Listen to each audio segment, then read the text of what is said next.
ભાવનગરની ગંગાજળિયા પોલીસને પેટ્રોલિંગ દરમિયાન મળી આવેલી બાતમીને આધારે શહેરના કણબીવાડ વિસ્તારમાં રેડ પાડી હતી।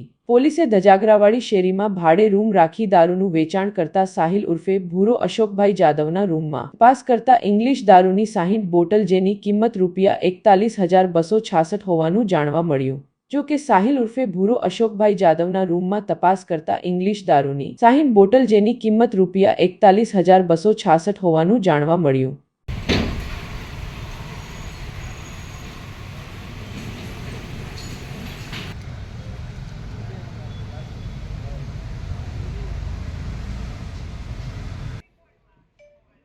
સિંહ સાહેબની કોર્ટ બંધ થઈ ગઈ ચાલુ છે। હા